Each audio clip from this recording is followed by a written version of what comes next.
Today, in the Indicator HR and Employment Law podcast, we're discussing the judgment in the case of Ellard and others, and Alliance Transport Technologies Limited, in which the Employment Appeal Tribunal considered whether the duty to collectively consult was triggered when administrators were appointed to an insolvent business and provisionally intended to wind the business up.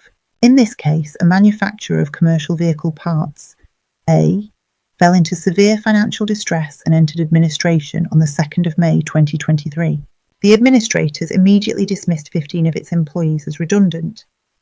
3 days later, after the last remaining interested party had confirmed it did not intend to make an offer for the business, the administrators dismissed most of the remaining workforce with the intention of winding up the company.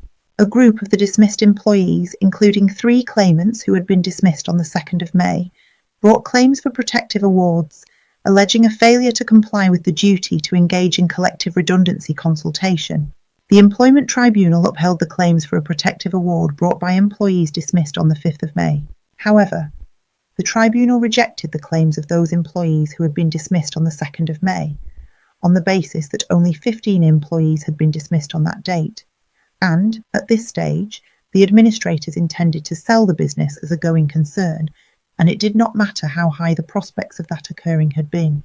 The 3 claimants who had been dismissed on the 2nd of May appealed, arguing that the tribunal had failed to consider whether the employer was, at the relevant time, proposing to dismiss within a period of 90 days 20 or more employees, that the tribunal erred in stating that it was immaterial whether there was a strong or weak prospect of the business being rescued or sold as a going concern, and the tribunal's conclusion that there was a clear intention to sell the business as a going concern as of the 2nd of May 2023 was perverse and contrary to the evidence, including a report from the administrators.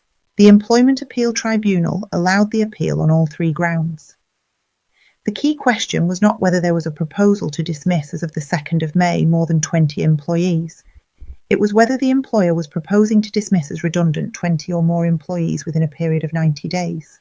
The difference between a proposal and is proposing is not mere semantics. The statutory definition's use of the phrase proposing to dismiss involves and includes current and ongoing consideration of future events, albeit events which are not certain. While the duty to consult will not arise where closure of a business is merely mooted as a possibility, the duty to collectively consult is triggered where it is established as a clear, albeit provisional, intention. The tribunal erred in focusing on the need for a proposal and omitted, a key point in its analysis, the possibility that the proposal may be provisional. Further, in respect of dismissals which may occur over a 90-day period, an employer must also project forward. In this case, the administrator's report revealed that, as of their appointment on the 2nd of May, the statutory objective of selling the business as a going concern could not realistically be met, and that they were therefore following the objective of winding up the business. As such, when the administrators were appointed on the 2nd of May, they already had a fixed, clear, albeit provisional intention to wind up the business. That was sufficient to trigger the collective consultation duty. The Employment Appeal Tribunal overturned the tribunal's decision in relation to the 3 claimants dismissed on the 2nd of May, substituting a decision that they were entitled to protective awards.